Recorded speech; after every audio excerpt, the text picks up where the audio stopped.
Well, come on in, my little night owls. Tonight's story's a little different. Usually, Granny talks about ghost old houses or strange things hiding in dark woods. But tonight, we're going somewhere much further away. Further than the tallest mountain, further than the deepest ocean. Tonight, we're going to the moon. And the strangest thing about this story, well, sugar, it might just be the night aliens invaded it. Now imagine the moon before 1969. No cities, no voices, no engines roaring through the sky, just dust. Gray hills stretching forever, ancient craters older than memory. And if there were any watchers up there, little moon creatures hiding in quiet caves, they probably believed their world would stay peaceful forever. After all, no one had ever visited, not once. But on July 20th, 1969, something appeared in the black sky above their world. A strange craft.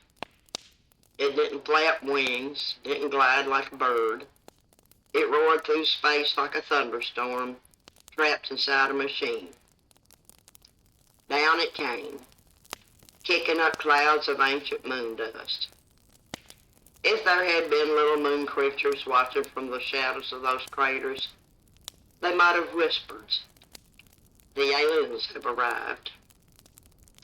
The hatch opened. Out stepped two tall figures in shining white suits, their faces hidden behind golden glass, their footsteps slow, heavy, unnatural in the low gravity. If you were a moon creature watching from afar, you'd see something truly strange. Creatures from another world, planting a flag and hopping around on your quiet planet like explorers in a dream. One of them spoke words that traveled all the way back to Earth. That's one small step for man, one giant leap for mankind. But imagine how it sounded on the moon. Probably something like, "We come in peace and curiosity." Those aliens, as the moon creatures might have called them, were Neil Armstrong and Buzz Aldrin. They arrived aboard a craft called Apollo 11 Lunar Module Eagle, part of the great mission known as Apollo 11. And for a few quiet hours, humans became the aliens, walking across another world. Now, Granny likes to imagine something. Maybe somewhere in a crater far away, a little moon creature watched those astronauts hopping around through the dust. Maybe it nudged its neighbor and whispered, "Look at them, strange visitors from the blue planet." Maybe they wondered why those aliens carried cameras, why they collected rocks, why they left a flag behind. And maybe, just maybe, they were relieved when the visitors climbed back into their strange ship. Because after all, you never know what aliens might do next. Soon the Eagle lifted off again.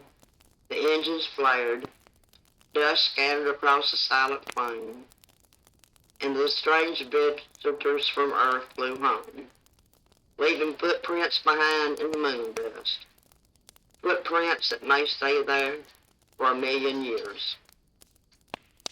Now, isn't that a different way to think about it, sugar?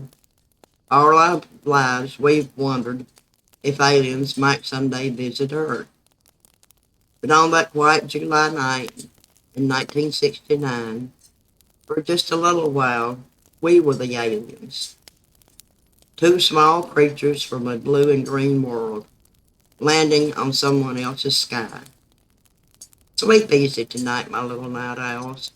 And the next time you look at the moon, remember, somewhere up there are footprints, from the day Earth invaded the moon. Sometimes history looks very different depending on whose sky you're standing under. Now join Granny B next week for another bedtime story where the strange and the wonderful meet under the night sky. You have a good night now.